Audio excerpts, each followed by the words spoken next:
Hello दोस्तों, कैसे हो? चलिए आज हम देखेंगे बौद्ध धर्म को। भारतीय इतिहास में हमने जैन धर्म देख लिया था, उसके उदय के कारण, ठीक, उसका प्रसार, उसकी शिक्षाएं, है ना, महावीर जी के बारे में। तो कंप्लीट हो गया था जैन हमारा। एक इम्पॉर्टेंट टॉपिक है एंशियंट हिस्ट्री से, तो लगभग हर एग्जाम में आपको एक आध क्वेश्चन वहां से मिल ही जाते हैं। आज हम देखेंगे बौद्ध धर्म।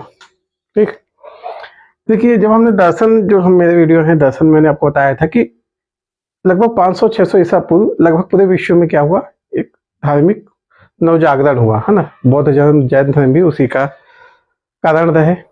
क्या हुआ, दर्शन का विकास का समय था वो, पूरे विश्व में दर्शन का विकास हुआ। तो हमने यहाँ बौद्ध जैन पढ़ा है ना। हम जब दर्शन पढ़ेंगे जो हमारे मेंस में है, उसमें भी हम बौद्ध धर्म और जैन धर्म के दार्शनिक सिद्धांतों को उसमें फोकस करेंगे। अभी तो हम यहाँ पूरे धर्म पे फोकस करेंगे कि कैसे विकास हुआ, कौन विकास किया, है ना, कहाँ तक गया, इसके उत्थान और पतन के कारण क्या रहे। जब हम दर्शन में पढ़ेंगे तो इसके दार्शनिक सिद्धांतों की व्याख्या करेंगे। तो आज हम देखेंगे कि बौद्ध धर्म का आखिर प्रसार कैसे हुआ, ठीक, क्या कारण थे इस धर्म को आने के, संस्थापक कौन थे इनके, है ना, और इनकी शिक्षाएं क्या हैं, कुछ विशेष बातें इनकी, इनके संघ के बारे में, ठीक, इनकी कार्यविधि के बारे में, और इनके जो अन्य आगे चल के जो बौद्ध धर्म से संबंधित और जो संप्रदाय बने उनसे संबंधित। ठीक, तो शुरुआत करते हैं अपन कारण से। देखिए कारण हमने जैन धर्म में पढ़ा था, जिसमें कुछ प्रमुख कारण क्या है, जैसे जाति प्रथा की जटिलता। हमको पता है उत्तर वैदिक काल आते आते जाति प्रथा जटिल हो गई, कठोर हो गई, लोग अपनी जाति नहीं बदल सकते थे, उनके व्यवसाय को फिक्स कर दिया गया, है ना, शूद्रों का शोषण शुरू हो गया, केवल ब्राह्मण और क्षत्रिय वर्ग केवल उपभोग करते थे, उत्पादक बच गए वैश्य आपके, है ना, वैश्य केवल वैश्य का काम उत्पादन को दे दिया गया, ब्राह्मण और क्षत्रिय उत्पादन से दूर हो गए। फिर इसमें ब्राह्मणों ने अपने विशेषाधिकार पर अपने आप को सर्वोच्च माना, जिसका विद्रोह किसने किया, क्षत्रियों के द्वारा किया गया। इसलिए आप देखेंगे जो भी धार्मिक सुधार इस समय होते हैं, जैन धर्म, बौद्ध धर्म, इसमें क्षत्रिय महत्वपूर्ण रहते हैं, या इनके नेतृत्वकर्ता दोनों ही क्षत्रिय रहे। वहाँ महावीर जी थे, यहाँ गौतम बुद्ध थे, दोनों ही क्षत्रिय परिवार से संबंधित थे। ठीक, तो जाति प्रथा की जटिलता एक प्रमुख कारण रहा। फिर समाज में व्याप्त छुआछूत, भेदभाव, है ना, जब गौतम बुद्ध और इन्होंने जब समाज में प्राप्त छुआछूत भेदभाव को देखा, दुख को देखा, तो उनका मन परिवर्तित हुआ और वो किस में लग गए, फिर धार्मिक सुधार आंदोलन में लग गए। तो इस समय आपको हमने देखा है कि जैसे वर्ण व्यवस्था कठोर हो गई, है ना। अब वर्ण क्या है, पहले गुणों के आधार पे था, अब क्या हो गया, जाति के आधार पे हो गया। तो जो शुद्ध में पैदा हो गया वो गुणों के बावजूद भी अपना धर्म, मतलब अपना वर्ण में परिवर्तन नहीं हो सकता था उसके। तो इसका विरोध फिर समाज में धीरे धीरे पनपने लगा, एक असंतोष व्याप्त होने लगा। उसी असंतोष का एक कारण आप भी, मतलब बौद्ध धर्म को दे, एक कारण उसमें भी था। ठीक, लोग ऐसा धर्म खोज रहे थे जो सरल हो, जटिल हो, जहाँ भेदभाव की चीजें ना हो। तो आप देखो कि जो भी जैन और बौद्ध धर्म थे, इसमें जब इनिशियल रूप से जब लोग शामिल हुए तो ज्यादातर निम्न वर्ग के लोग ही, मतलब शुद्ध इसमें ज्यादा थे। ठीक, और ऐसे लोग ज्यादा थे जिनका शोषण किया गया उसके उच्च वर्गों के द्वारा। ठीक, फिर तीसरे कारण में देखते हैं कि इस समय कृषि जो व्यवस्था थी वह बहुत बदल गई थी। मतलब पहले पशुपालन था, अब कृषि प्रमुख हो गया था, लोहे के औजार होने लगे, कृषि उत्पादन बढ़ा, कृषि के करने के लिए अब पशुओं की जरूरत पड़ी। उस समय क्या होता था, जो वैदिक धर्म में कर्म कांड थे उसमें बलियां बहुत दी जाती थी, पशु का हास होता था। तो जो कृषक वर्ग था वह इससे क्षुब्ध था, क्योंकि उसको पशु उसकी आवश्यकता थी। तो उनको एक ऐसे धर्म की जरूरत थी जहां ऐसे उटपटांग कर्मकांड ना हो। तो जो, और कृषि अर्थव्यवस्था से वैश्यों का प्रभाव भी बढ़ा, कृषि अधिशेष हुई, व्यापार बढ़ा तो वैश्यों के पास ज्यादा पैसा आया तो वो भी जब कमाने वाले, वो देने वाले, तो वो भी अपने लिए कुछ विशेष अधिकार चाह रहे थे समाज में। तो एक कारण आपका ये भी रहता है। ठीक, ब्राह्मण क्षत्रिय संघर्ष तो हमने देखा ही है कि ब्राह्मण अपने सर्वोच्चता का दावा करते थे, क्षत्रिय उसका विरोध किए। ठीक, इसी क्रम में फिर क्षत्रियों ने एक ब्राह्मणवाद से हटके एक नए धर्म की शुरुआत करने की कोशिश की। ठीक, धर्म की जटिलता मतलब जो वैदिक धर्म तो उसमें जटिलते हो गए, कर्मकांड। जब पहले क्या था, ऋग्वैदिक काल में हमने देखा है कि लोग पूजा कैसे करते थे, उपासना, प्रकृति को देवता मानते थे, प्रकृति अपनी इच्छाओं की पूर्ति के लिए उपासना करते थे, मतलब प्रार्थना करते थे, है ना, कुछ ऐसा चढ़ावा ओढ़ावा वाला चीज नहीं था।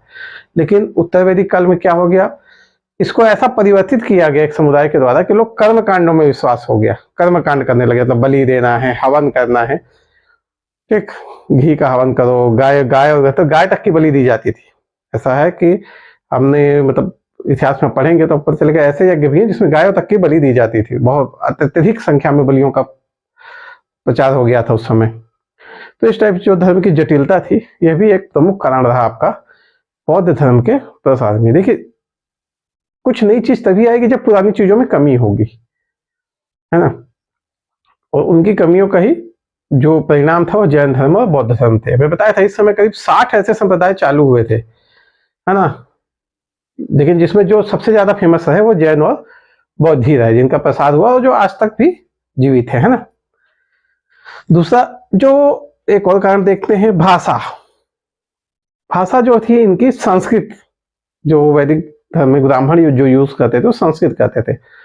आम जन संस्कृत नहीं पढ़ते थे या नहीं बोलते थे, तो उनके समझ से परी हो गई थी भाषा, उनके समझ से परे हो गई थी, तो वो लोग क्या है अपने को धर्म से अलग समझने लग गए थे, ना वो भाषा समझते थे, कठिन भाषा प्रयोग करता, मतलब एक वहां पे ही एक लकीर खींच दी गई थी भेदभाव की भाषा के नाम पे, ठीक, कि आपको अगर धर्म पढ़ना है तो आपको संस्कृत आना ही चाहिए। तो ये भी एक कारण था कि उन्होंने जो वैदिक धर्म के जो ब्राह्मण समुदाय था उन्होंने क्या संस्कृत भाषा का प्रयोग किया, है ना।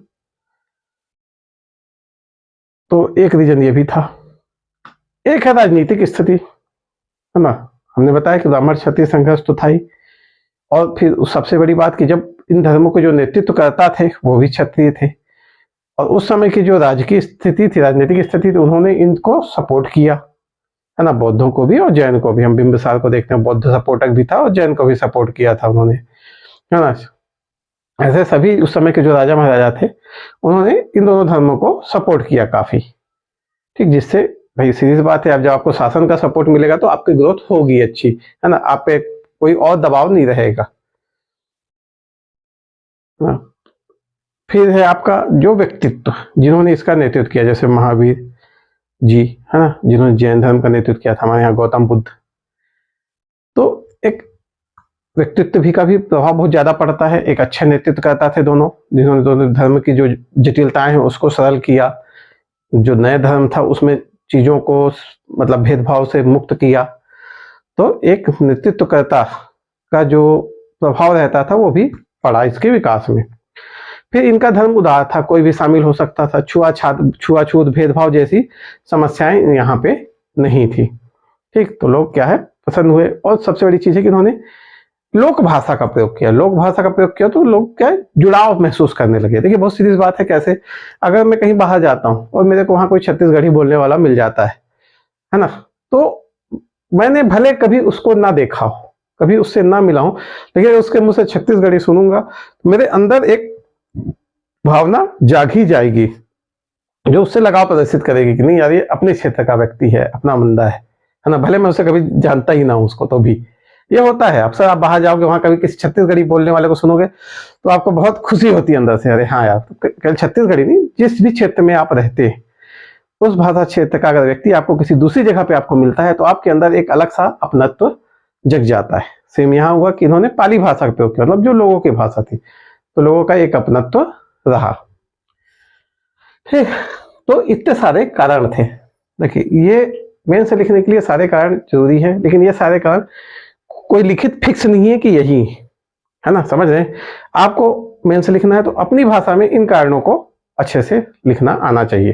तो आप, मैंने आपको बेसिक चीजें बताई हैं, आप इन कारणों को अपनी भाषा में लिख सकते हो, एक आध दो कारण और भी खोज सकते हो, ऐसा नहीं है कि बस इतने ही कारण है, और भी एक दो कारण हो सकते हैं, वो आपकी जो बोलते हैं ना क्या क्रिएटिविटी पे फिर डिपेंड करता है।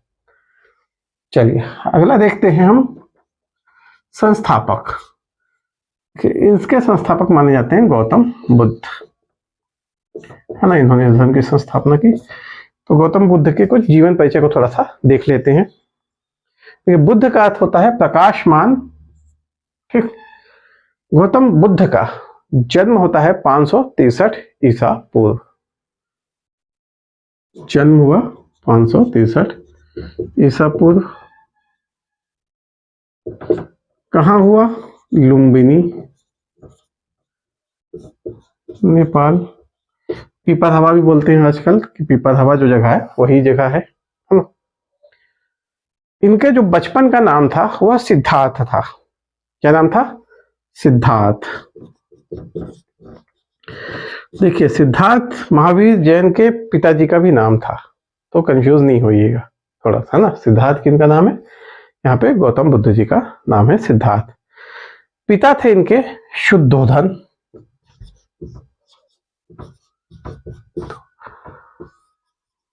पिताजी का नाम था इनके शुद्धोधन। शाक्य कुल के यह प्रधान थे। किसके थे? शाक्य कुल के। माता का था महामाया। कोलीय गणराज्य की थी वह महामाया। किसका नाम था? माता जी का नाम था कोलीय गणराज्य की थी। इनका मृत्यु हुई थी जल्दी, तो उनकी पालन पोषण करने वाली माता दूसरी थी, उनका नाम था आपका प्रजापति गौतमी।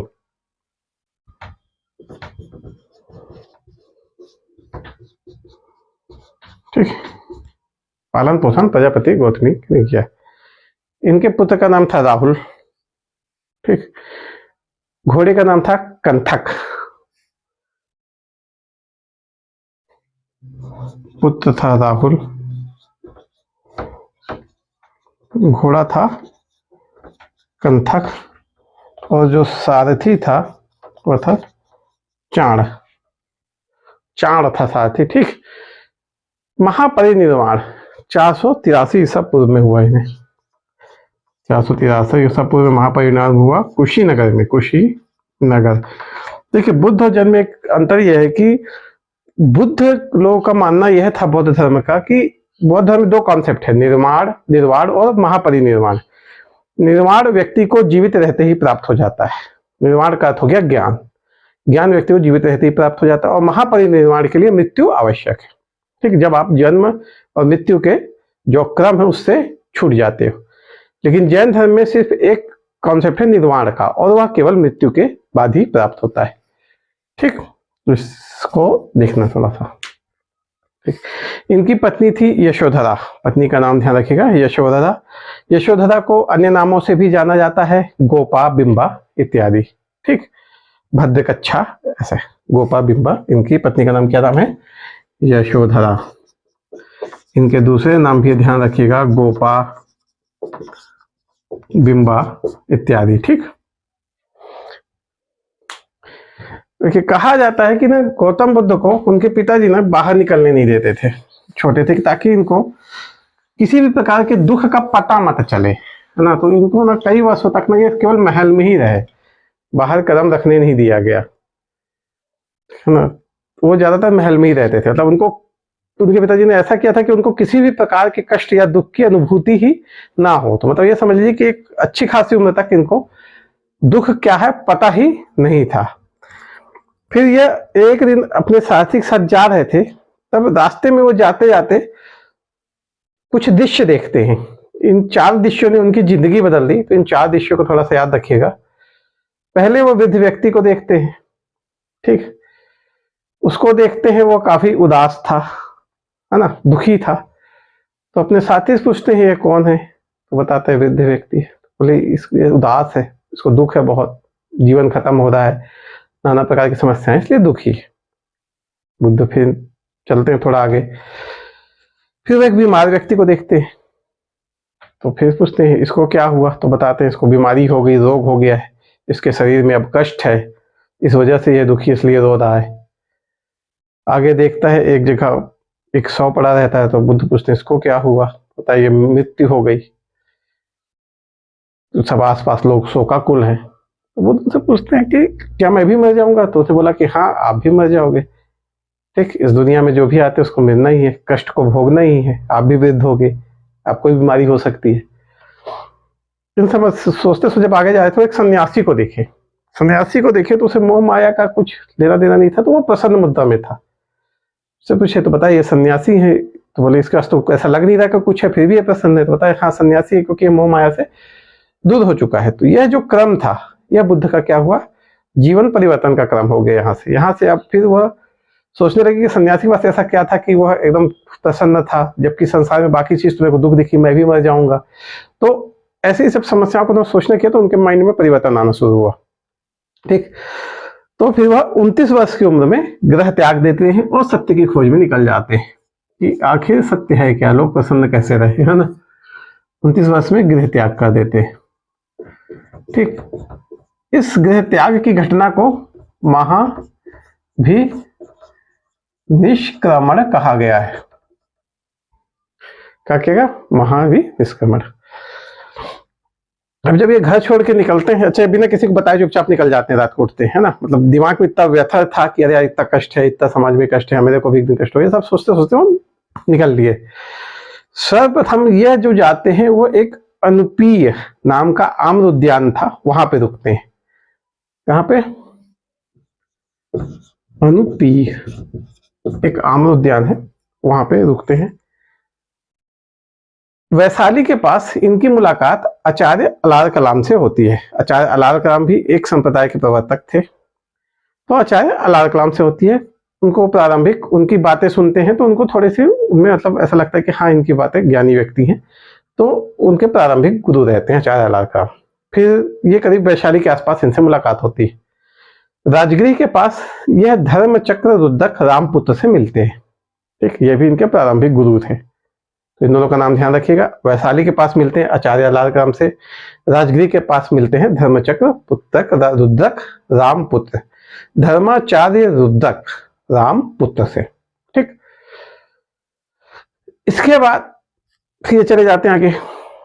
35 वर्ष मतलब 29 से 6 वर्ष तपस्या करते हैं। 35 वर्ष में वैशाख पूर्णिमा के दिन, ठीक, कहाँ पे? बोध गया में निरंजना नदी के तट पे इनको ज्ञान प्राप्त होता है। निरंजना नदी को पुनपुन नदी भी कहा जाता है। ठीक, और उसके बाद ये क्या कहलाते हैं? तथागत कहलाए।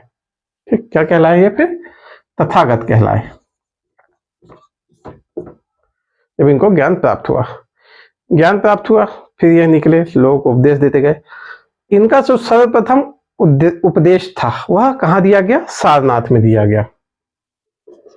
ठीक, सारनाथ में दिया गया, जिसे धर्म चक्र प्रवर्तन कहा गया। ठीक, 5 ब्राह्मणों को इन्होंने प्रथम उपदेश दिया था। ठीक,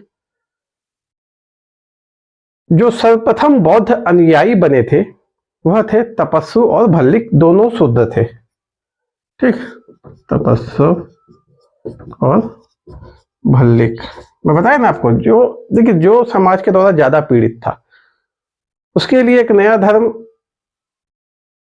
कहा जाए तो मतलब बहुत लुभावना था कि हाँ यार यहाँ पे कोई छुआछूत नहीं, हमारे पास समय साथ छुआछूत नहीं होगा, लोग हमें समान नजरों से देखेंगे, हर व्यक्ति समाज में सम्मान चाहता है। ठीक, इसीलिए मुख्य कारण रहा कि जो निचले वर्ग के लोग थे उस समय, है ना, जिनको समाज ने शोषित किया था, वो उन्होंने बहुत तेजी से धर्म परिवर्तन किया, मतलब इस संप्रदाय को अपनाया। ठीक, तो तपस्सु और भल्लिक सर्वप्रथम आपके क्या बने? बौद्ध अनुयायी बने। फिर देखिए मैं बताया था कि राजकीय जो उस समय की स्थिति इनके पक्ष में थी। बिंबसार जो राजा थे उन्होंने इनको क्या वेणुवन गिफ्ट में दिया था, मतलब वहां पे आप रहिए, ज्ञान दीजिए लोगों को। ठीक, लिच्छवी जो गणराज्य था वहां इन्हें कुटाग्रशाला वन दिया गया। कुटाग्रशाला, इसको ध्यान रखिएगा, वेणुवन और कुटाग्रशाला। वेणुवन किसने दिया? बिंबिसार ने दिया। कुटाग्रशाला को लिच्छवियों ने प्रदान किया था उनको। ठीक, देखिए पहले बौद्ध संघ में स्त्रियों का प्रवेश नहीं था।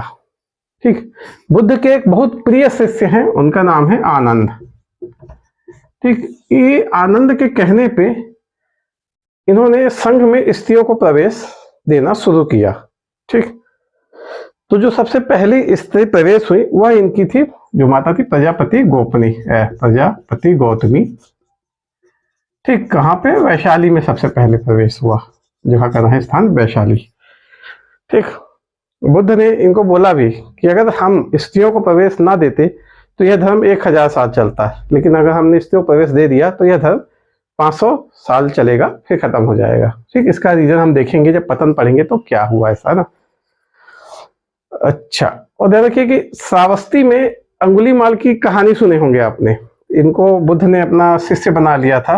ये अंगुलीमाल किधर का एरिया था? श्रावस्ती के था ना। यहाँ पे लूटमार करता था, अंगुलीमाल डाकू था। बुद्ध के प्रभाव में यह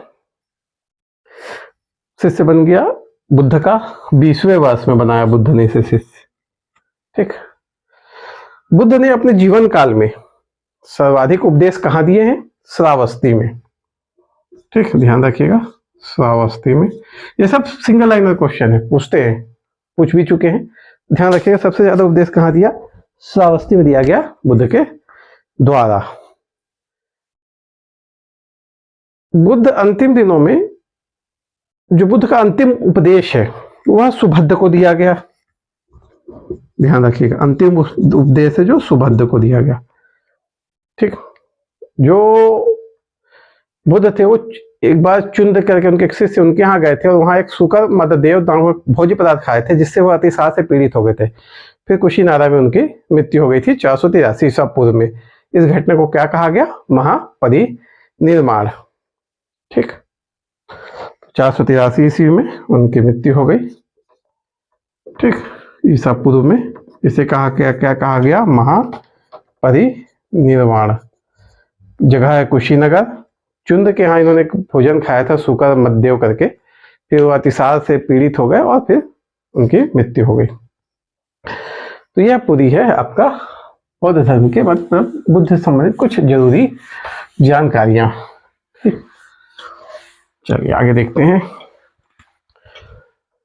देखिए, बौद्ध धर्म के अब शिक्षा और सिद्धांत पे थोड़ा सा फोकस करते हैं। क्या क्या इन्होंने शिक्षाएं दी, शिक्षा और सिद्धांत देख लेते हैं, है ना। देखिए, जो बौद्ध धर्म था इसने ईश्वर और आत्मा पे विचार नहीं किया, क्योंकि उनको पता था कि यार ये फालतू के विचार, मतलब इसका कोई अर्थ नहीं है ना। आप ईश्वर को जान भी गए तो भी उसका कोई कुछ नहीं कर सकते आप, मतलब उसका कोई प्रभाव नहीं पड़ेगा, है ना। जैसे अभी ईश्वर है या नहीं है, दोनों के लिए बराबर तर्क है। जितने तर्क ईश्वर होने के ही उतने तर्क ईश्वर ना होने के भी दिए जा सकते हैं। लेकिन चलो आप मान भी गए कि ईश्वर हैं, तो भी उससे क्या कोई फर्क पड़ेगा मेरे जीवन में? आपके पास जो समस्याएं हैं वो उसी हिसाब से आएंगी और आती ही रहेंगी, इसको कोई दूर नहीं कर सकता। जो समस्याएं आनी है वो तो आएंगी ही आएंगी, है ना। आपने इस चीज को अनुभव भी किया होगा।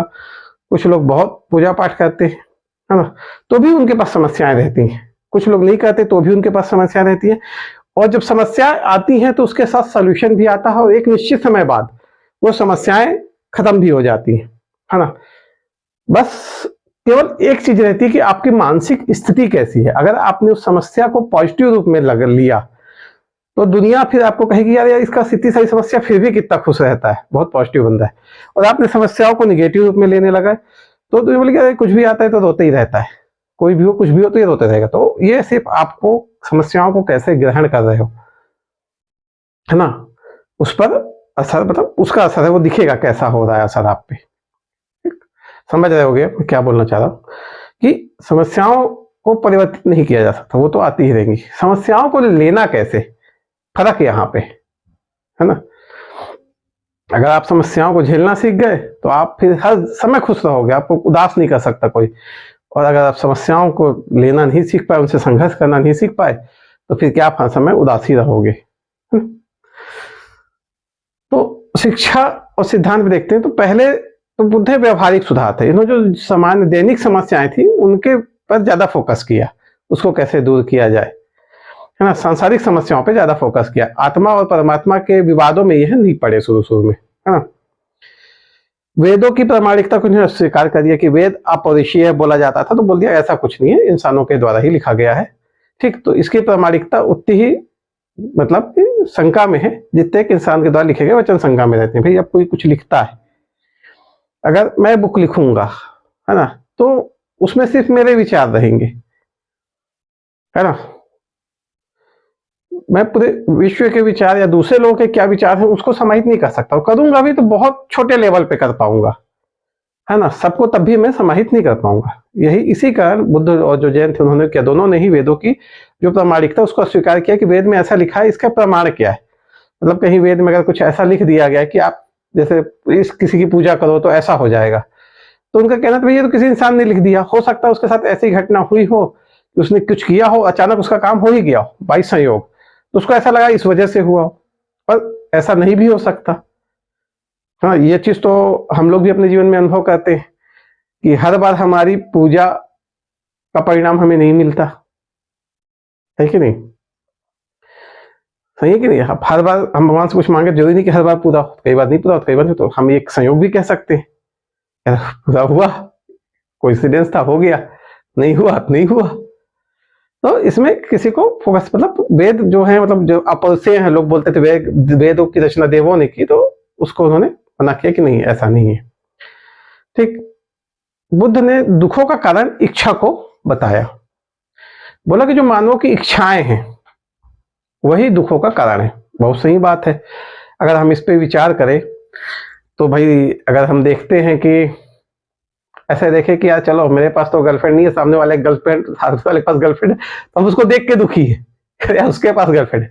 हाँ, अगर हम उस समुदाय में हो जहाँ किसी के पास गर्लफ्रेंड नहीं है तो हम दुखी नहीं रहेंगे। तो देखिए, यहाँ सिर्फ एक इच्छा हमारे दुख का कारण हो गई, है ना। किसी के पास जॉब है, हमारे पास जॉब नहीं, तो हम दुखी हो गए, अरे हमारे पास जॉब नहीं, उसके पास जॉब है, मस्त घूम रहा है यार, इधर घूम रहा है उधर घूम रहा है, लो शादी भी कर लिया, अब हम ऐसे ही बैठे। तो इच्छाएं हो गई, है ना। आपके पास आपके पास कार है, किसी के पास सुपर कार है, कार होने के बावजूद आप दुखी हो जाओगे, अरे यार मेरे पास सिर्फ कार है, सामने वाले के पास सुपर कार है ना। आपके पास बाइक है, सामने वाले का सुपर बाइक है। ठीक, ये बेसिक उदाहरण है ना। अब इसको अगर हम अंदर ले जाते हैं खुशी के रूप में, कि हम सामने वालों को देखें, अरे यार कितना खुश रहता है ना, हम नहीं रह पाते, हम दुखी हो गए। अरे यार एकदम खुश रहता है, इसके सारे काम बनते होंगे, भले उसके काम नहीं बनते हैं, उसने चीजों को पॉजिटिव लेना शुरू कर दिया इसलिए वो खुश है, लेकिन हम उसको अगर खुश देख लेंगे तो हमको दुख हो जाएगा, है ना। ऐसे दुख को आप खासतौर से जब 12वीं और 10वीं का पेपर देते हो तो अपने माता पिता के चेहरे पे आपने जरूर देखा होगा अरे यार मेरा बेटा तो 80 लाया, सामने वाला 85 ले आया, तो उसको उनको 80% की खुशी नहीं रह जाती क्योंकि सामने वाले ने 85 ले आया है तो ये सामान्य सा एक दुख का कारण है जो हम सभी ने 10वीं 12वीं में अनुभव किया होगा, है ना।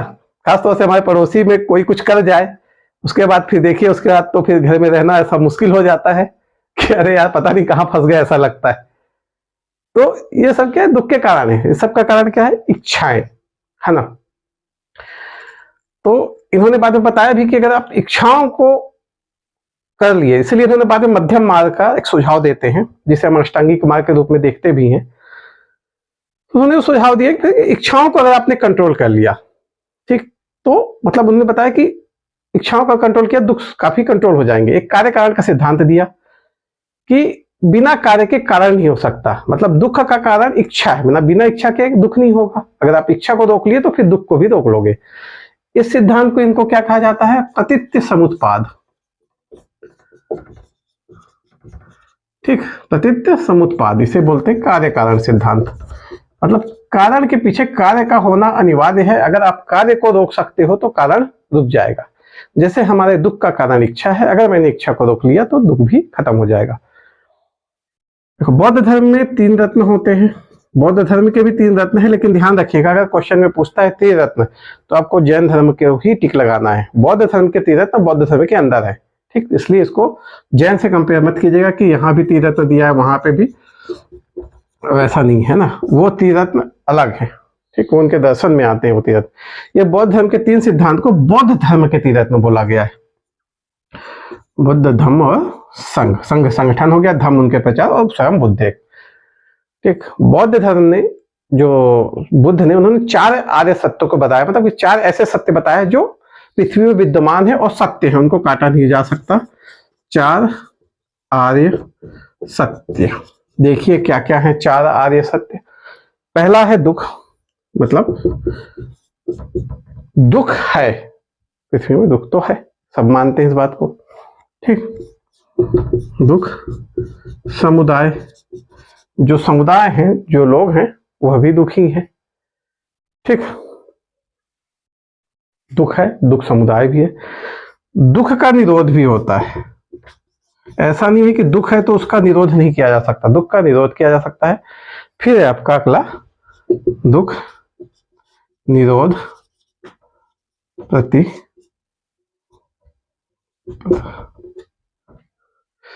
दिक निरोध, एक मिनट, गामिनी प्रतिपदा। ठीक, तो इस दुख को दूर करने के लिए राह भी है। तो ये जो राह बताई गई है इसको हम उनके मध्यम मार्ग सिद्धांत बोलते हैं या अष्टांगिक मार्ग भी बोलते हैं। मध्यम मार्ग देखिए, जो बुद्ध ने मध्यम मार्ग, जो अष्टांगिक मार्ग है ये भी मध्यम मार्ग है। अष्टांग मध्यम मार्ग का अर्थ है कि अति और अल्प के बीच का रास्ता चुनना। ठीक, मतलब आपको एकदम अति भी नहीं करना है और एकदम अति कम भी नहीं रहना है, मध्य में रहना है। आपकी चीजों की इच्छाएं मध्यम हो, खान पीन मध्यम, सोचना मध्यम, तो हर चीज आपके पास मध्यम होना चाहिए। इससे फिर क्या आपके दुखों का काफी कुछ शमन हो जाएगा। देखिए अष्टांगिक मार्ग में क्या क्या आते हैं, सम्यक दृष्टि। ठीक, देखिए सम्यक दृष्टि का अर्थ होता है वस्तुओं को वास्तविक रूप में जानना। जैसे बुद्ध ने बताया कि सारी जो वस्तुएं हैं वो नश्वर हैं, मतलब क्षणिक हैं, कोई सत्य नहीं है कोई वस्तु। तो उसको जब आप वस्तुओं का वास्तविक रूप में ज्ञान प्राप्त करते हो तो उसी को क्या बोला गया है, सम्यक दृष्टि। मतलब जो हम देख रहे हैं जरूरी नहीं कि वह उतना ही सुखदायी हो, तो हमें उसका वास्तविक रूप देखना है। तो ये हो गया सम्यक दृष्टि। फिर सम्यक संकल्प, इसका संबंध इच्छा शक्ति से है।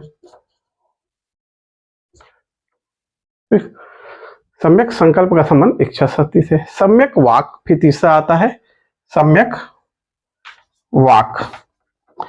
इसका अर्थ आता है सत्य, मतलब कि आपको अप्रिय वचनों का त्याग करना है।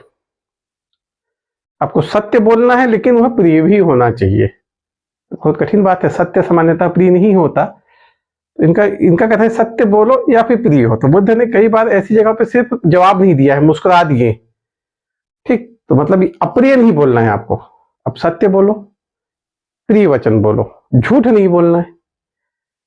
तो क्या है, अब मान लो कोई आपसे पूछा है ना, आपकी गर्लफ्रेंड आपसे पूछ लिया, बॉयफ्रेंड आपसे पूछ लिया, आज मैं स्मार्ट दिख रहा हूं या दिख रही हूं कि नहीं, और आप या तो झूठ बोलोगे नहीं नहीं बहुत अच्छा दिख रहे हो ना, मान लो सामने वाला अच्छा नहीं दिख रहा है उस समय, तब या तो आप झूठ बोल के नहीं बहुत अच्छा। आप बुद्ध के सिद्धांत पे चले तो आप सत्य बोल नहीं पाओगे, तो आप क्या करो, आप मुस्कुरा दो।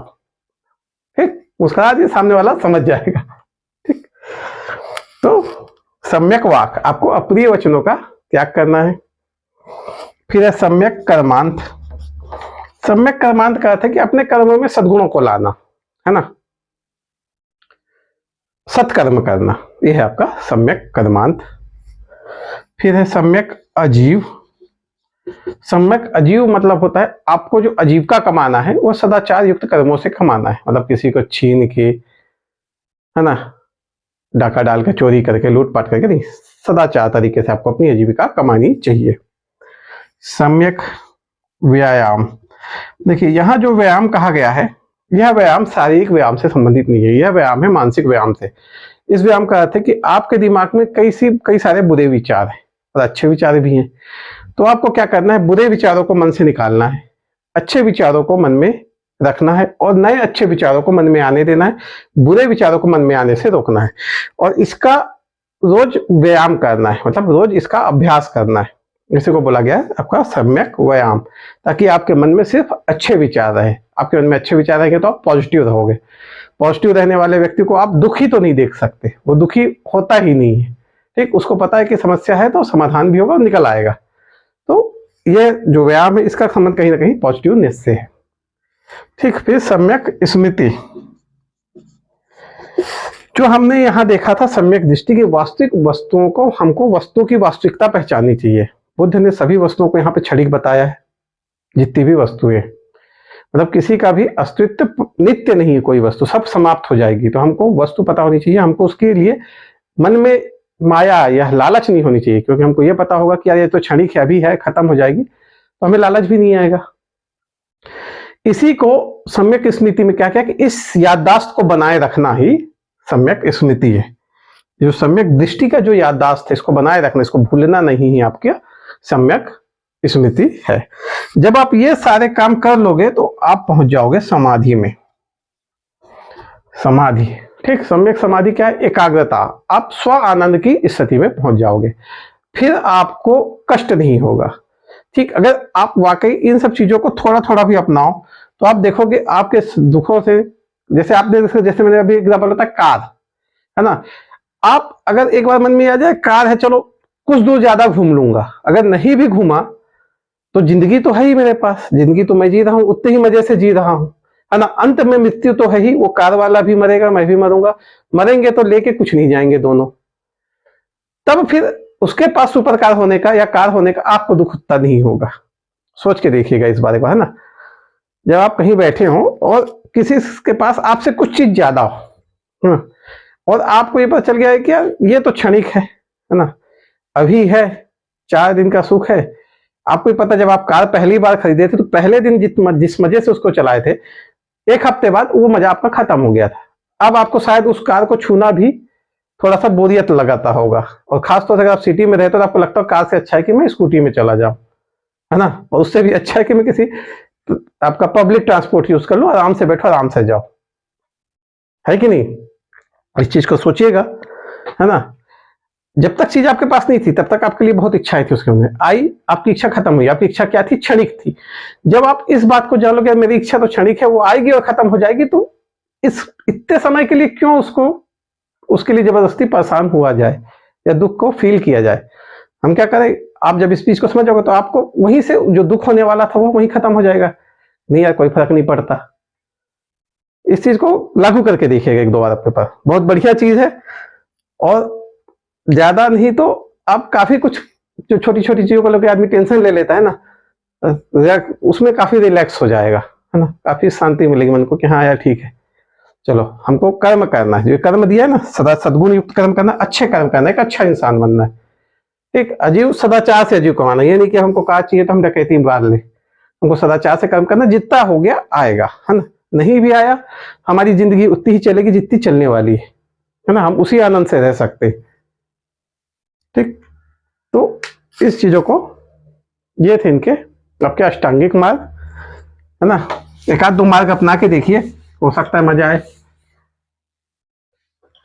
हाँ, ये मत बोलिए कि मैं धर्म बदलने की बात कर रहा हूँ, धर्म नहीं बदलना है भैया, आपको सिर्फ ना सिद्धांतों को देखना है। देखिए, आप जितने सिद्धांत देखोगे ना, अभी ये तो छोड़ो, आप दर्शन देखना, दर्शन की वीडियो देखना, उसमें आप जितने सिद्धांत देखोगे, इतने प्यारे प्यारे सिद्धांत है ना, आप पढ़ोगे ना तो आपको लगेगा कि पूरा संसार सिर्फ आपके अंदर है ना। मैं खुद ही उस चीज का कारण हूं जो दुख मैं झेल रहा हूं, इसके अलावा कुछ नहीं। और मैंने चाह लिया कि मेरे को दुख नहीं झेलना है तो उस दिन से मैं दुखी भी नहीं रहूंगा। तो बहुत बढ़िया बढ़िया कॉन्सेप्ट है। मैं इसलिए बोलता हूँ कि पेपर दो या ना दो, हर आदमी को एक बार सिविल सर्विस का सिलेबस जरूर पढ़ना चाहिए, 1 साल पक्का पढ़ना चाहिए। आपका क्या है कि जो दृष्टिकोण है ना वो बहुत व्यापक हो जाता है, जो छोटी छोटी बातों में धर्म को लेकर लड़ना, है ना, छोटे छोटे कर्म कांडों में विवाद करना, ये सारी चीजें ना फिर एकदम से समाप्त हो जाएंगी। वो पढ़ना चाहिए। ठीक, चलिए आगे देखते हैं। बुद्ध धर्म में 10 शील की बात की गई है। ठीक, शील क्या मतलब 10 प्रकार से रहना है आदमियों को। इसमें 5 शील गृहस्थ के लिए है और भिक्षुओं के लिए 10 शील है। 5 शील में कौन कौन से हैं देखिए देखिए, सत्य, अहिंसा, अस्तेय, अपरिग्रह, और यहां पे लिखो व्यभिचार, है ना। ब्रह्मचर्य आपका इधर आएगा। ठीक, उसके बाद है मद्य सेवन, असमय भोजन,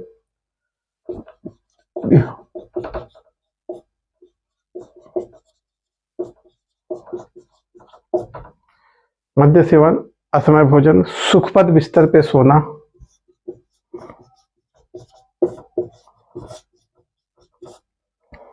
मद्य सेवन, असमय भोजन, सुखपद बिस्तर पे सोना, और आभूषण, आभूषण त्याग। ठीक, तो ये टोटल 10 शील हैं।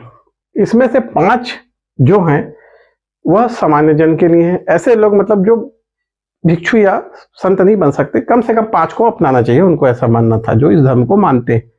और जो भिक्षु बनना चाहते हैं उन्हें तो 10 के 10 शील अपनाने। देखिए, इसमें से आप डिसाइड कर सकते हो कौन से 5 गृहस्थ के लिए किया गया है और कौन से 5 मतलब बाकी 10 तो पूरा भिक्षुओं के लिए है, इसमें 5 गृहस्थ के लिए कौन से किए जा सकते हैं, है ना। खुद ही लॉजिक लगाइएगा और देखिएगा, ठीक। आपको देख के समझ में आ जाएगा, मैंने लगभग बल्कि बांट ही दिया है। फिर भी थोड़ा सोचिएगा कि हाँ इसको भिक्षु के लिए नहीं रखा गया, इसको केवल इसके लिए रखा गया है। खुद ही करके देखिएगा, खुद ही प्रैक्टिस है ये, समझिए, ठीक। आप इसको प्रैक्टिस करेंगे तो ज्यादा अच्छा है। चलिए दर्शन में देखते हैं इनके क्या क्या सिद्धांत रहे। देखिए तो दर्शन ने अनिश्वरवाद, तो बुद्ध ने बोला कि ईश्वर जैसी कोई चीज नहीं है। एक ईश्वर की जो एक सुप्रीम अथॉरिटी की जो बात थी, उन्होंने इसको मना कर दिया, ठीक। शून्यतावाद, शून्यतावाद का अर्थ है कि इस दुनिया में कुछ भी सत्य नहीं है, मतलब नित्य नहीं है, सब क्षणिक है और सबका अंत हो जाता है, ठीक। अनात्मवाद, ठीक। आत्मा के सिद्धांत को बुद्ध नहीं मानते, जन्म पुनर्जन्म को मानते हैं, लेकिन उसको आत्मा से कांटेक्ट नहीं करते कि एक आत्मा है, उसको कोई चला रहा है, वैसा कुछ नहीं है, ठीक। फिर क्षणिकवाद, क्षणिकवाद का अर्थ है कि सब कुछ क्षणिक है, आत्मा भी आपकी क्षणिक है। क्षणिकवाद को आप ऐसा समझ सकते हो कि मैंने अभी, आपने जो मुझे देखा, अगले ही पल मैं वो नहीं हूं, क्योंकि मैं अगले पल थोड़ा सा ग्रोथ करूंगा, है ना। बढ़ रहा हूं तो थोड़ा सा लंबा हो जाऊंगा, घट रहा हूं थोड़ा सा घट जाऊंगा। एक सेकंड में ही परिवर्तन तो होगा ही कुछ ना कुछ, ऐसा तो हो ही नहीं सकता कि परिवर्तन नहीं हो रहा है। तो जो पृथ्वी है, पृथ्वी में हर चीज लगातार परिवर्तित हो रही है, ठीक। एक सेकंड में ही मैं वो नहीं रह जाता जो एक सेकंड पहले मैं था, है ना। मतलब आप किसी, आप देखो, हो सकता है कि वो जो परिवर्तन हो रहा है वो नोटिसेबल ना हो, आप उसको देख ना पा रहे हो। आप एक जल की धारा को बहते हुए देखते हो, आपको लगता है पूरी एक यूनिट है, पर आपने जिस जल की धारा को देखा वो तो बह के आगे निकल गई, पीछे जो बची वो तो आपके सामने अभी आई ना। तो ये दुनिया में हर चीज इसी प्रकार से परिवर्तित हो रही है। मैं किसी व्यक्ति को देख रहा हूँ, जस्ट एक सेकंड बाद मैं वही व्यक्ति वो नहीं है, समझे, मतलब वो तो है पर वही नहीं है, मतलब उसमें कुछ ना कुछ परिवर्तन हो गया है, वो थोड़ा सा बढ़ गया होगा, है ना। हो सकता है मेरी आंखें उसको नोटिस ना की हो, पर उसमें थोड़ा सा परिवर्तन आ गए होंगे, ठीक। उसके विचारों में परिवर्तन आ सकता है, उसके शरीर में परिवर्तन आ सकता है। तो इस सृष्टि में हर चीज में परिवर्तन हो रहा है और हर चीज का अस्तित्व क्षणिक है, मतलब एक ही क्षण में अगले क्षण उसका कोई अस्तित्व नहीं है। ये इनका दर्शन के 4 सिद्धांत ध्यान रखिए, पूछता है क्वेश्चन में। इन सिद्धांतों को जब हम दर्शन पढ़ेंगे उसमें इसको विस्तार से देखेंगे, है ना, कि क्या क्या सिद्धांत थे इनके। चलिए अब हम थोड़ा सा देखते हैं कि इन्होंने जो संघ बनाया था, बौद्ध संघ, एक मिनट, हाँ, इन्होंने जो बौद्ध संघ बनाया था इसमें कुछ नियम कायदे कानून थे, कुछ कार्य प्रणालियां थी। इससे भी क्वेश्चन पूछते हैं तो देख लेते हैं। देखिए पहले तो इसमें प्रवेश किसको नहीं दिया जाता था, ध्यान रखिएगा, चोर, ठीक, हत्यारा, ऋणी, दास, रोगी, स्त्री। चोर, हत्यारा, ऋणी, दास, रोगी और स्त्री। बाद में तो स्त्रियों को प्रवेश दिया गया, है ना, पर पहले नहीं था, ठीक। देखिए ये जो चोर हत्यारा तो ठीक है, इन सब, इसका ऐसा क्यों रखा गया। देखिए इसका जैसे कहते जब चोर हत्यारा को अगर देते हो तो एक समूह में शामिल हो जाएगा, कल को समूह की ताकत की गलत यूज करना सकता है, या फिर हम एक सत्कार के लिए आगे जा रहे हैं, चोर अपनी आदत नहीं बदल पाया, वो आया, वो भी हमारे धर्म में घुस के चोरी चमारी करने लग गया, तो क्या हम धर्म बदनाम होगा ना भाई, ठीक। जैसे कि अगर अभी देखा जाए तो, हाँ इसको देखिए, जैसे आम आदमी पार्टी है ना, वो खड़ी हुई भ्रष्टाचार के विरोध में, है ना, लेकिन अब उनके ऊपर, उनके ही मंत्रियों के ऊपर भ्रष्टाचार के दाग लग गए, जैसे सत्येंद्र जैन हो गया आपका, है ना, अभी सिसोदिया जी के ऊपर चल रहा है, अब उसका रिजल्ट क्या आता है पता नहीं, पर दाग तो लगाए गए।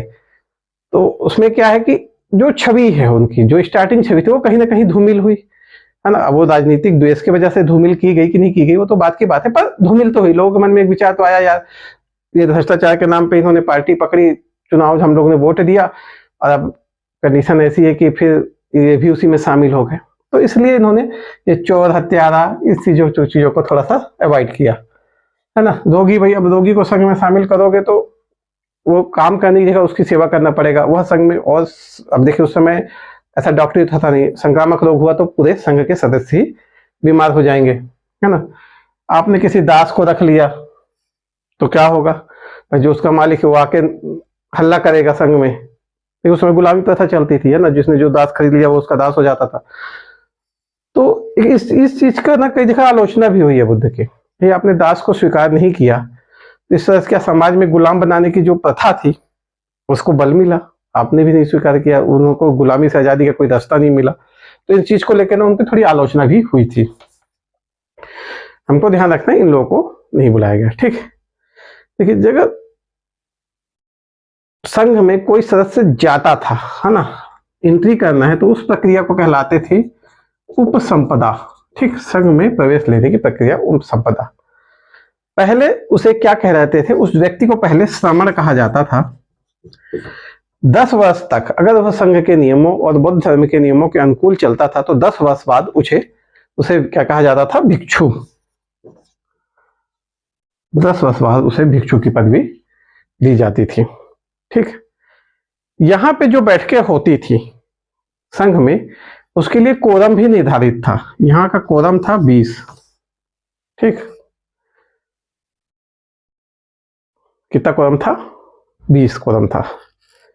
देखिए हर 15वें दिन, अमावस्या या पूर्णिमा के दिन, एक सायं उपोषथ नाम का कार्यक्रम होता था। ठीक, इस कार्यक्रम को ध्यान रखिएगा, सायं उपोषथ। ठीक, ये जो सायं उपोषथ था, इसके दिन ना पातिमोक्ष का पाठ किया जाता था। पातिमोक्ष पाठ, है ना, इसका पाठ किया जाता था। इसमें क्या है, 226 प्रकार के अपराधों का जिक्र है। ठीक, और प्रायश्चितों के बारे में बताया गया। मतलब 15-15 दिन भिक्षु इकट्ठा होते थे, अगर उन्होंने अपराध किया तो इसका पाठ करते थे, कौन सा अपराध किया है, उसका क्या प्रायश्चित है, तो प्रायश्चित भी किया जाता था। एक वार्षिक मतलब कि समारोह होता था, उसे बोलते थे पवरन। ठीक, ये वर्षा ऋतु के समय होता था। यहाँ पे जो भिक्षु है वो अपनी जो भी अपराध किए होते उसको स्वीकार करते थे। ठीक, फिर उसको उसके हिसाब से दंड भी दिया जाता था।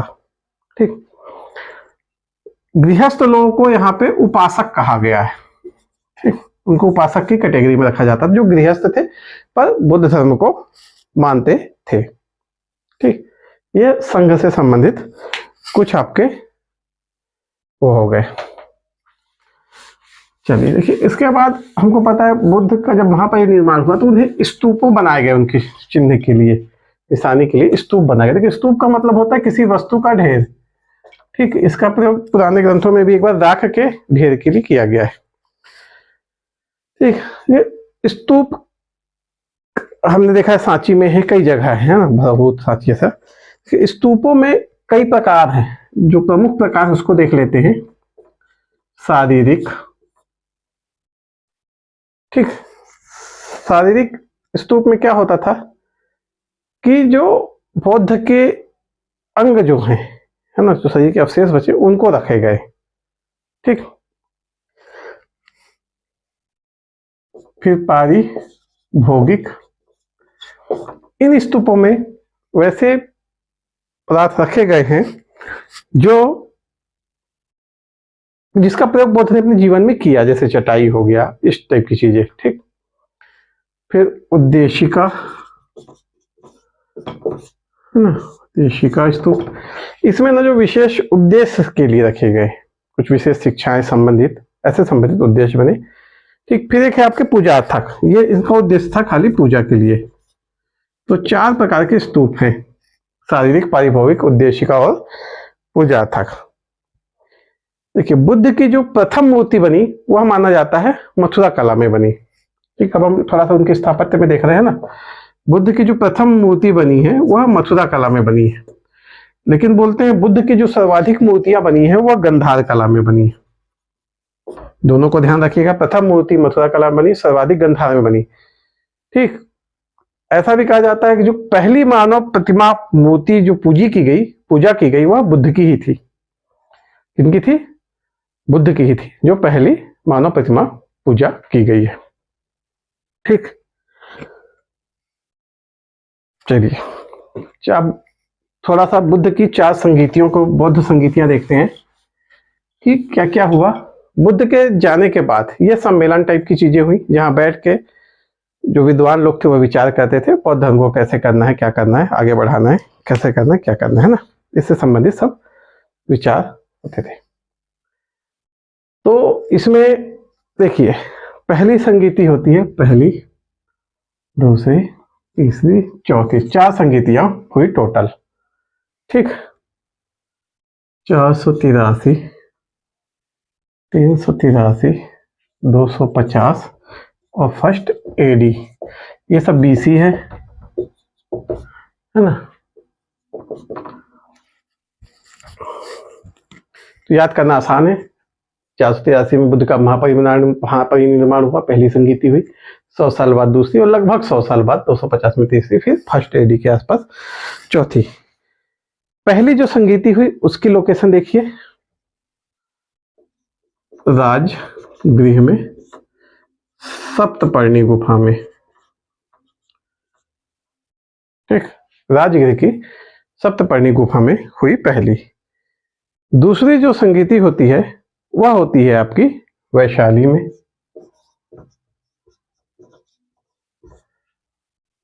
ठीक, कहां पे हुई?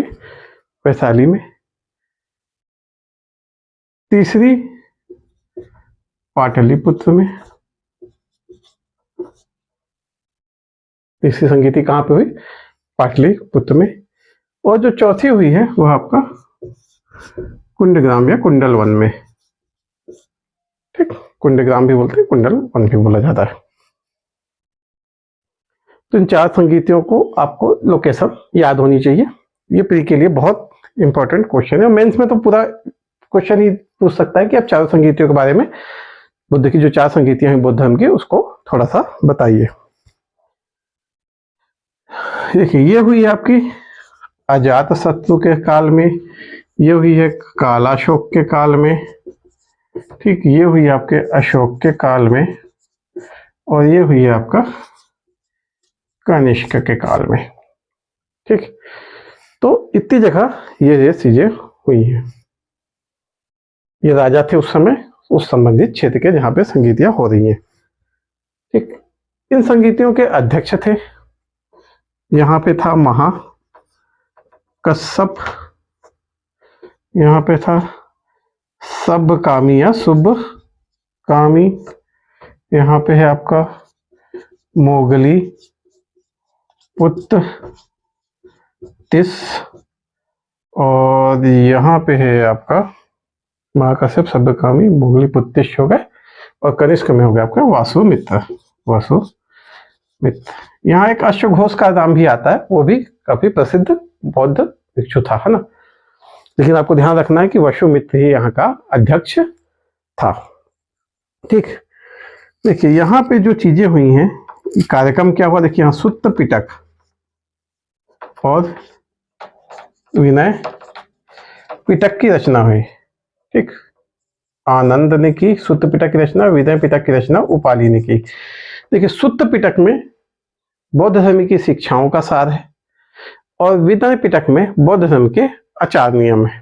ठीक, पूछता है यहाँ पे बौद्ध धर्म 2 भागों में बटा, महासांगिक और स्थावीर। ठीक, यहाँ पे फिर अशोक आए, यहाँ पे ये जो विभाजन था यह पे उतना स्थायी नहीं रहा, फिर मिल गए। अशोक के समय अभिधम्म पिटक की रचना हुई। ठीक, रचनाकर्ता कौन है? मोगली पुत्र तिस रचनाकर्ता। अभिधम्म पिटक में मुख्य रूप से बौद्ध धर्म के क्या है? दार्शनिक सिद्धांत है। ध्यान रखिए, पूछता है सुत्त पिटक में क्या है, विनय पिटक में क्या है, अभिधम्म पिटक में क्या है। ठीक, फिर यहाँ पे इसका विभाजन महायान और हीनयान में हो गया। ठीक, तो ऐसे टेबल बना के आपको ये चारों चीजें याद करनी है। सिर्फ फैक्चुअल चीजें, इसमें कुछ खास नहीं है, आपको ये रखना है। 1-2 बार बनाइए टेबल, याद हो जाएंगे आपको। ठीक, चलिए आगे देखते हैं। अंतिम था संगीति। यहाँ पे अब हो जाता है महायान और हीनयान में डिफरेंस, मतलब विभाजन हो जाता है। विभाजन कैसे होगा?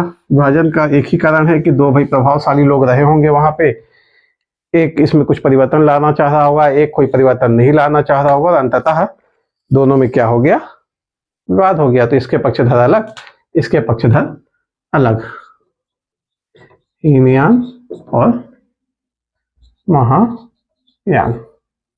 क्या अंतर रहा इन दोनों में? देखिए हीनयान में, देखिए जो जो थे ये रूढ़िवादी थे, मतलब जो बुद्ध के प्राचीन सिद्धांत थे उन्हीं को लेके यह आगे चले, मतलब आगे चले। ठीक, इन्होंने कोई परिवर्तन करना नहीं चाहा उसमें। और महायान क्या है, ये लोग ना समय के साथ इसमें क्या परिवर्तन करना चाहते थे, तो कुछ वैसी अंतर है इनमें देखते थे। हीनयान में जो बुद्ध थे उनको देवता नहीं माना गया, क्या माना गया, महान पुरुष बोला गया। ठीक, अ ग्रेट मैन। महायान में इन्हें देवता माना गया। ठीक, पहला जो बेसिक अंतर है वह अंतर यही है कि बुद्ध महान पुरुष थे हीनयान में, और यहाँ पे इनको देवता माना गया। ठीक, तो हीनयान में पूजा पाठ नहीं होती थी, है ना, मूर्ति पूजा नहीं होती थी। इन्होंने बुद्ध की क्या शुरू की, मूर्ति पूजा शुरू कर दी थी। अब आप देखोगे कि जिस चीजों का विरोध करते आ रहे थे, भाई इन्होंने वर्ण व्यवस्था का विरोध किया शुरू में, है ना, मूर्ति पूजा का विरोध किया, कर्मकांडों का विरोध किया, अब वही सारी चीजें इनमें समाहित होती जाएंगी। और जैसे जैसे इन चीजें इनमें समाहित होती जाएंगी वैसे वैसे हम जब इनका पतन देखेंगे तो यही सब कारण हमको इनके पतन में भी देखने को मिलेंगे। ठीक, हीनयान में निर्वाण के लिए स्वयं के प्रयत्न पे बल दिया गया। ठीक, क्या किया गया कि जब आप स्वयं प्रयत्न करोगे तभी आप महापरिनिर्वाण प्राप्त, निर्वाण प्राप्त कर सकते हो। जबकि यहाँ पे गुणों का स्थानांतरण जो बुद्ध करवा देंगे, या बोधिसत्व का यहाँ कॉन्सेप्ट आएगा, बल दिया कि वो आएंगे और वो सबको नैया पार करा देंगे, इस टाइप का सिद्धांत था कुछ गुणों का स्थानांतरण का। यहाँ पे अरहत पद की प्राप्ति पर बल दिया गया, और यहाँ पे बोधिसत्व का कॉन्सेप्ट आया। ठीक, बोधिसत्व कॉन्सेप्ट वैसे ही है कि भगवान आएंगे और यह सबको पार करा देंगे, तब बुद्ध को एक भगवान मान लिया गया, बोले कि अब वो आएंगे अपने ज्ञान से सबको पार करा दिया जाएगा। ठीक, तो ये कुछ बेसिक अंतर थे हीनयान और महायान में। ठीक, देखिए हीनयान के दो संप्रदाय आगे बनते हैं, इन संप्रदायों को ध्यान रखिएगा, वैभाषिक और सौतांत्रिक। ठीक, ये हीनयान के आगे के संप्रदाय, इन लोगों को थोड़ा सा ध्यान रखिए, पूछ लेता है कई बार निम्न संप्रदायों का संबंध है किससे, तो वैभाषिक और सौतांत्रिक का संबंध है आपका हीनयान से। ठीक, चलिए आगे चलते हैं। ये अंतर है, पूछ सकता है, 2 नंबर क्वेश्चन मेंस में भी पूछ सकता है ना, और आपके कूट में आपका इसमें पूछ सकता है, प्री में भी पूछा जा सकता है क्वेश्चन। ठीक, अच्छा देखिए, फिर हमने देखा है कि लगभग 7वीं 8वीं सदी आते आते ना, मतलब 5वीं 6वीं सदी में यहाँ पे जब शुंग काल और ये सब आता है तो बौद्ध धर्म भारत में लगभग खत्म हो जाता है। ये क्या तिब्बत और इधर पे आपके चले जाते हैं।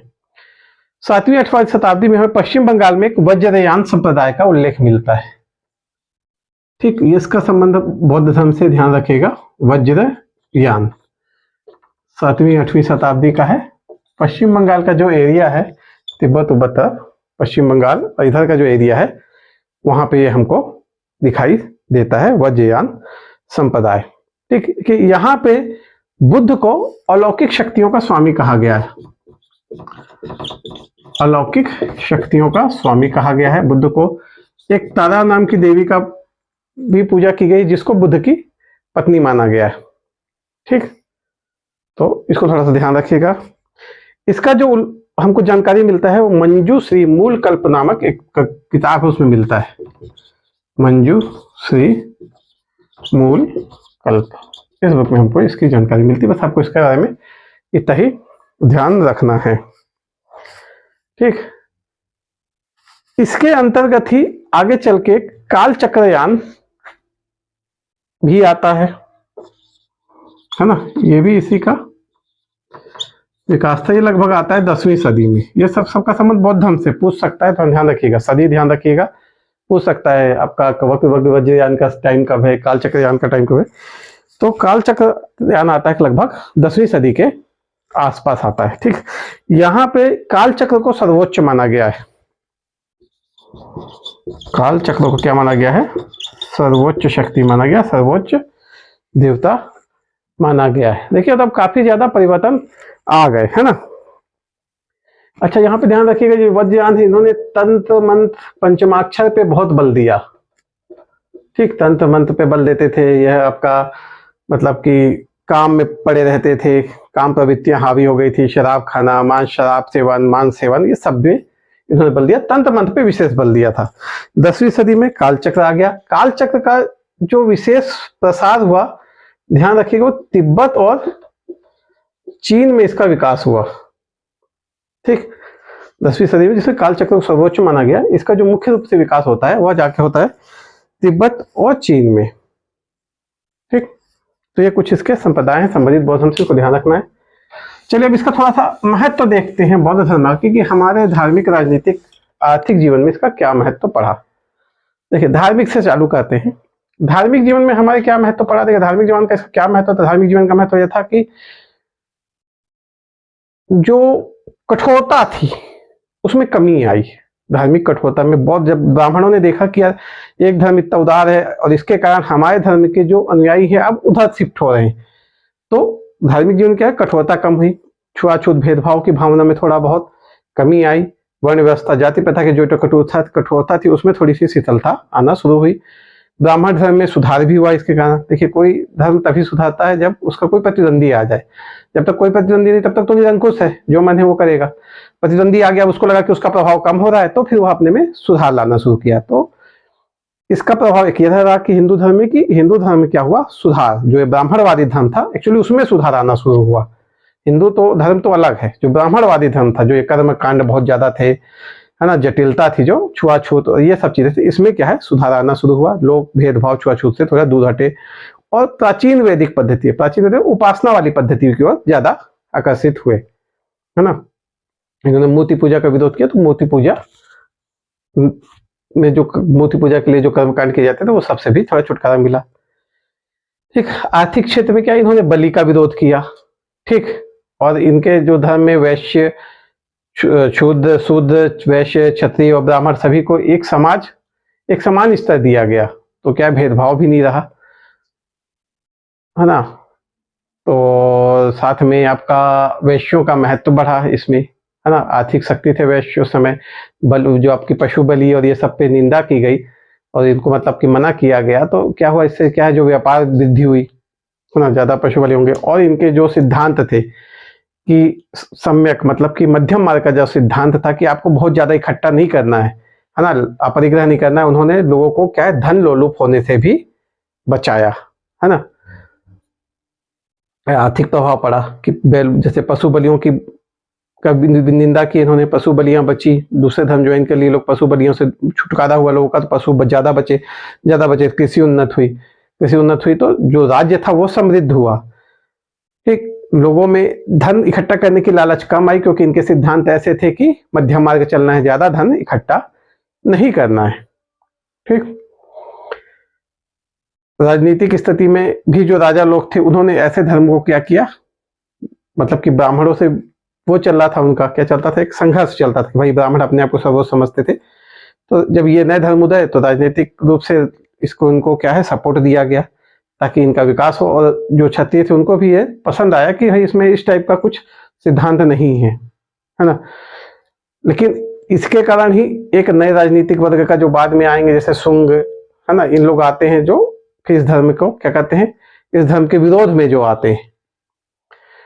तो राजनीतिक स्थिति में थोड़ा ऐसा प्रभाव पड़ा इनका कि पहले तो राजनीतिक रूप से भी लोगों में जो कर्मकांड होते थे इसमें भी कमी आई। फिर राजनीतिक लोगों ने इनका सपोर्ट किया, तो समाज में भेदभाव से दूर हटने में एक क्षत्रिय वर्ग का सपोर्ट मिला, है ना। और सामाजिक स्थिति में हमने देखा ही है कि समाज में समानता का इन्होंने प्रचार किया है ना। लोगों को एक मतलब कि भेदभाव और वर्ण व्यवस्था की निंदा की है ना। छुआछूत इन सबसे दूरी बनाने का प्रयास किया। तो एक सामाजिक समानता पर भी इन्होंने बल दिया। तो ऐसे अगर इनके प्रयास देखेंगे तो इसको आप पॉइंट वजह कि ये अपने से लिखने की चीजें है ना, मैं एक एक पॉइंट इसको ऐसे बता दूं तो फिर मजा नहीं आएगा। ये रिटर्न करने की चीज है, आप अपने से सोचिए कि धार्मिक स्तर पर इनके क्या प्रभाव पड़े। अभी तक हमने इन्हें पढ़ा तो धार्मिक में क्या प्रभाव पड़े, राजनीतिक स्तर में। देखिए ये कोई ऐसे हार्ड रिटर्न कोई फैक्ट नहीं है कि मैं ये लिख दिया तो यही है, मैंने बोल दिया कि राजाओं ने इनको जमीन दिया तो बस वही है। और भी कई प्रभाव पड़े राजनीतिक स्तर में। राजा लोग क्या है जो एक उग्रता में रहते थे उनका स्तर थोड़ा नीचे हुआ, मतलब कि एक सम लेवल लोगों में भेदभाव को भी जो प्रथा बढ़ी थी उसको समाप्त करने का भी उन्होंने प्रयास किया। तो इस टाइप की कई सारी चीजें हुई। ये आपको अपने से सोच के लिखना है, ठीक। कि आपका राजनीतिक बांट लीजिए 4 कैटेगरी में, धार्मिक, राजनीतिक, आर्थिक और सामाजिक जीवन में बौद्ध धर्म के प्रभाव, ठीक। हर चीजों से हम लोग लगभग लगभग देखे है ना। हर में 2-2 पॉइंट बस लिखिए, ज्यादा नहीं, तो आपके 8-9 पॉइंट हो जाएंगे, उतने ही काफी। एक आपको मैं ओवरव्यू हल्का फुल्का क्राइटेरिया दे दिया हूं कि इस हिसाब से लिखना है ना, उस हिसाब से आपको काम करना है, ठीक। चलिए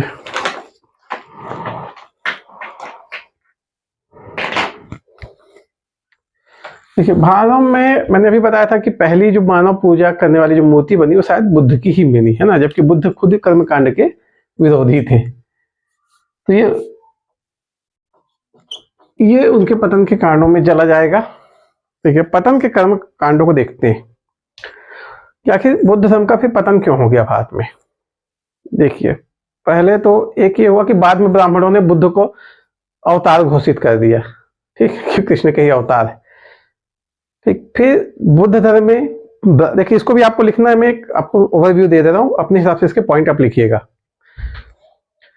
बुद्ध धर्म में ब्राह्मणवादी जो क्रियाकलाप थे उसका समावेश हो गया।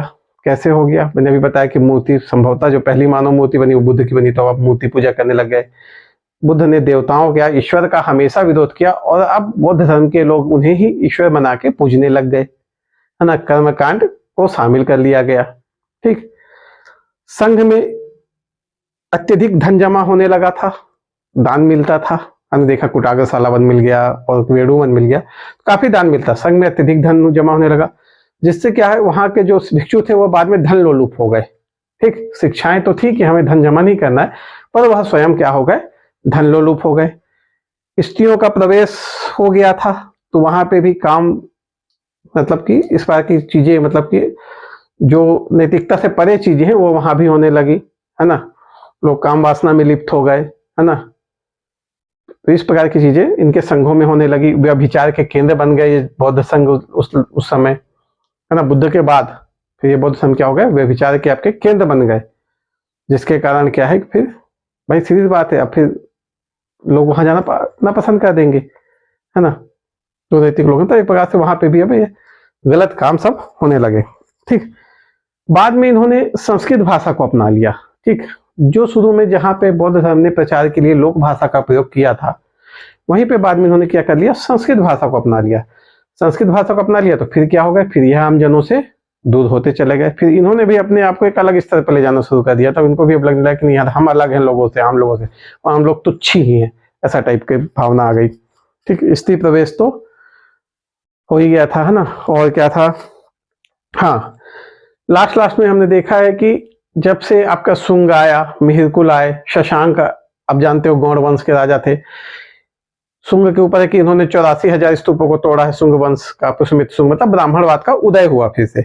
ब्राह्मणवाद में क्या हुआ, ब्राह्मणवाद और जो ब्राह्मण लोग उन्होंने अपने धर्मों में परिवर्तन किया, जिस कमी के कारण नए धर्म बन रहे थे उन कमियों को दूर करने का प्रयास किया और फिर उत्थान में वो आए।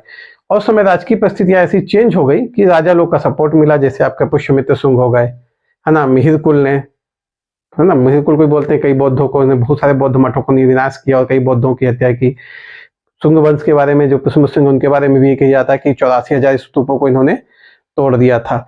शशांक के बारे में कहा जाता है कि जो बौद्ध गया में जिस पेड़ के नीचे बुद्ध को शिक्षा ज्ञान प्राप्त हुआ था, उस पेड़ को कटवा के उसके ऊपर लोहे का प्लेट जड़वा दिया था। तो इस प्रकार की जो राजकीय स्थितियां थी अब बौद्ध धर्म के विरोध में हो गई थी, क्योंकि जो वहां के राजा थे वो ब्राह्मण धर्म के सपोर्टर थे, ठीक। जो उत्थान के कारण थे उसका विपरीत ही आपका पतन के कारण में देखने को मिलेगा, ठीक। महात्मा बुद्ध के बाद फिर उतना बढ़िया नेतृत्वकर्ता भी इनको नहीं मिले, नेतृत्वकर्ता का हर जगह प्रभाव पड़ता है ना। महात्मा बुद्ध के बाद उतने बढ़िया नेतृत्वकर्ता का प्रभाव बहुत ही ज्यादा अच्छा पड़ता है। अगर आपके पास एक बहुत बढ़िया नेतृत्वकर्ता है तो उसका प्रभाव आप अभी देख सकते हो। वर्तमान हमारी राजनीतिक स्थिति में भी आप इस चीज को देख सकते हो। दोनों पार्टियों, जो मेन पार्टियां, दोनों में कोई फर्क नहीं है, फर्क सिर्फ नेतृत्वकर्ता का है। ठीक, नेतृत्वकर्ता जैसा होगा पार्टी वैसी चलेगी। तो नेतृत्वकर्ता का प्रभाव हमेशा रहा। आक्रमणकारियों ने बौद्ध धर्म के मठों को खूब लूटा। फिर बौद्ध धर्म के मठ में क्या, मैंने आपको बताया कि क्या हो गए, धन के केंद्र हो गए। दान देते थे लोग, धन के केंद्र हो गए। तो फिर उन्होंने, आक्रमणकारियों ने वहां पे बार बार आक्रमण किया, जिसमें बौद्धों के क्या धन की भी हानि हुई, साथ में बौद्धों की भी हानि हो गई। तो पतन के कारणों को भी आपको अपनी भाषा में अच्छे से लिखना है। देखिए, मैं कभी किसी को ऐसा एग्जाम वो नहीं दूंगा कि आप कोई एक बुक पढ़ो, है ना। खास तौर से कोचिंग के किसी नोट्स अगर आप पढ़ रहे हो तो सावधान रहो। देखिए उसका रीजन क्या है ना। हमेशा आप, मेरा जो वो है आपको कि आप हमेशा रेफरेंस बुक पढ़ो, अच्छी बुक पढ़ो, रेफरेंस पढ़ो। उसका रीजन क्या, देखिए कोचिंग की बुक में, एक कोचिंग में जितने भी बच्चे है ना पढ़ रहे हैं, वो उसी कोचिंग की बुक पढ़ेंगे 90% लोग, है ना। 10% उसमें नहीं पढ़ते, 90% वही पढ़ेंगे। तो फिर आपके विचारों और उनके विचारों में कोई अंतर नहीं रह जाएगा। ठीक, आपके विचार और उनके विचार क्या है, लगभग सेम रह जाएंगे।